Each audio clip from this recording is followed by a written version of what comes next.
Спрях тук да снимам това огромно дърво, което е паднало. Ако го виждате колко е огромно, гати, не бях виждала такова нещо. Ами това е всъщност вече спряхме и се разхождаме. Това е някаква пътечка намерихме и спряхме да се помотаме из гората. Тук е едно зелено, хладно, няма слънце, въобще е прекрасно. Какво, Норбърт? Има ли мечки? Има ли баба Мец? Къде е баба Мец? Норбърт.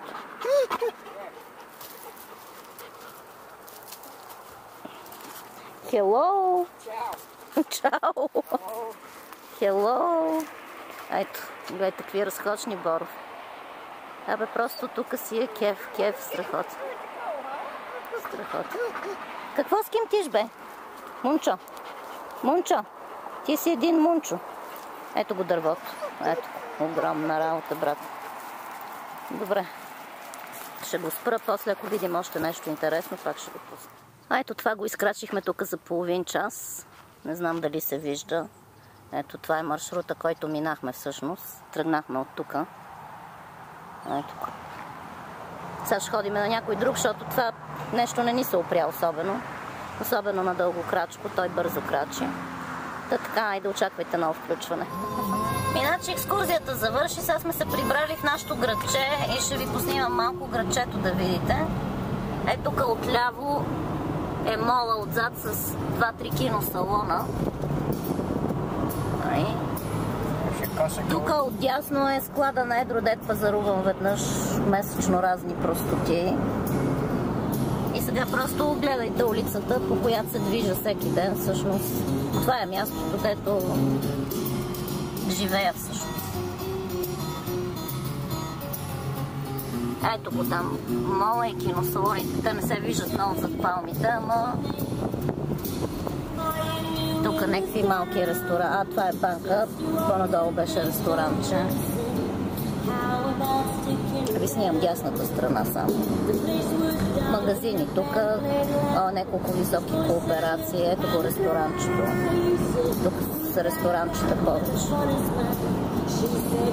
Тук разни жилищни комплекси. Тук е търговски център.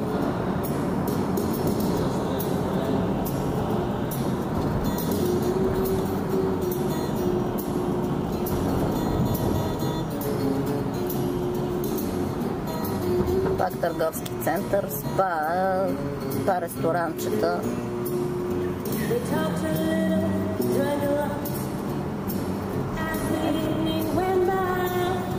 Тук пак търговски център. Другата страна е същото, няма само да върта камерата.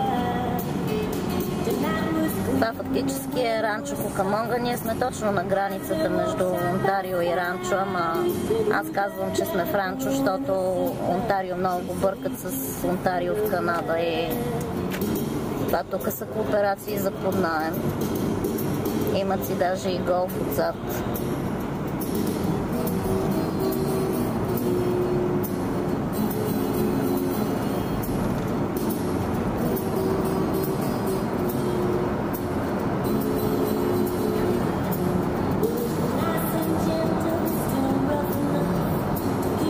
Почва малко индустриален район. Това са тук се складове такива, които половината от тях са празни, защото в момента няма с какво да ги пълнат. Но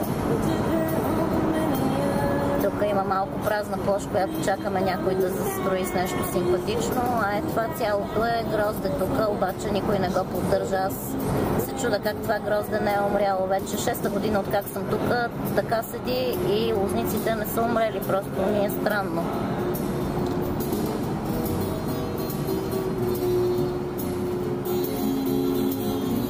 Сега тук трябва да повисиме на светофара малко. Тия палми винаги са ма кефели доста. Ето там пише ранчо. Да видите, тук ранчо. Тук малко банки и едно хотелче.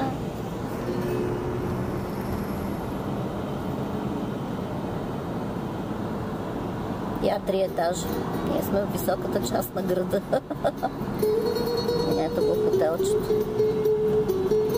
Ние си имаме даже и летище от лявата страна, ама не се вижда, така че в смисъл няма международни полети, там има само вътрешни, ама има полети докъдето поискаш, в смисъл за и щатите, да.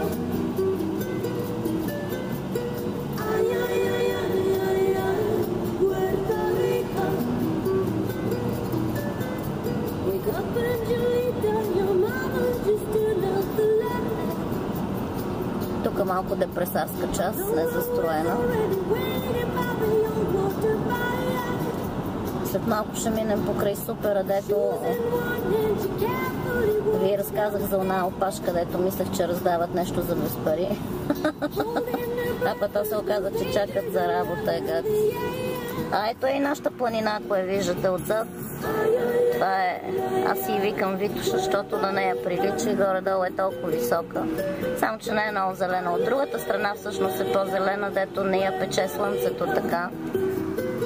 И тя е висока около 1800 метра горе-долу, бе горе-долу като Витоша е всъщност.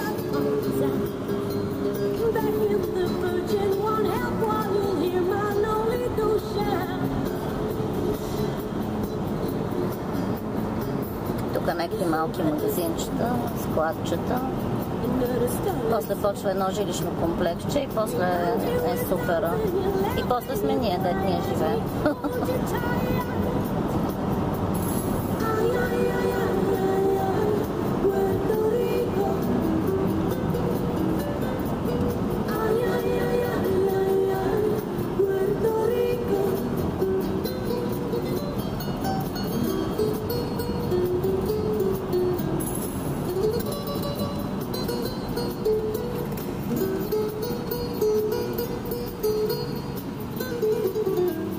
Тук, където го минахме, според мен беше някакво разпределително депо за камиони. Имаше паркирани разни.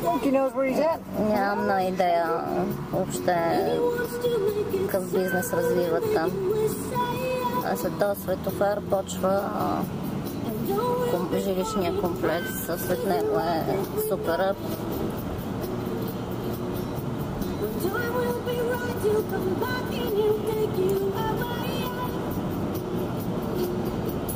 Тук къщички разни. От тия тъй наречените gated community, дето са оградени и не може влизаш само с покана отвътре.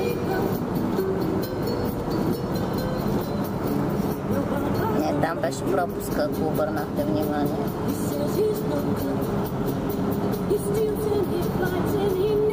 Каквото не ми харесва е, че къщите са на половин метър една от друга, ебати, и може да си гледаш прозорците на съседа, а па са толкова скъпи, ебати.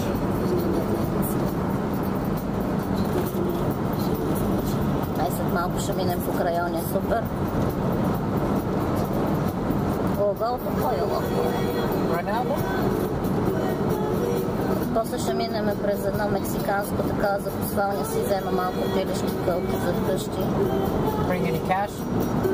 No. Еден логоледър, значи няма да ходим сега, че... Ето го Супера, дето опашката беше, ето от целият червен надпис, дето беше това. Всъщност, ето идвам да си пазарувам.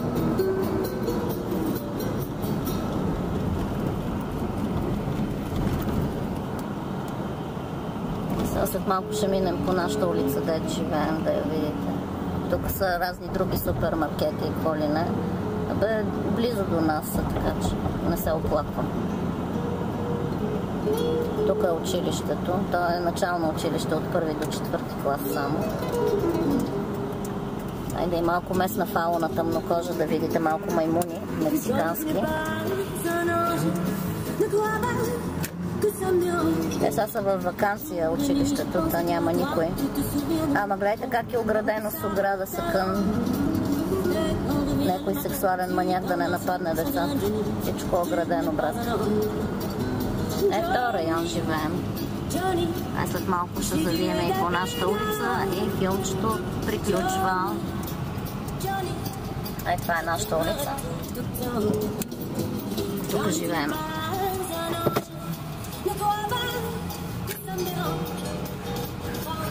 Всичко живо си е вкъщи.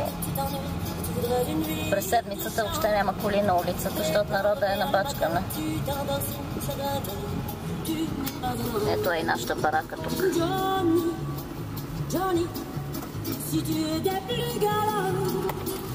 Благодарим за търпението.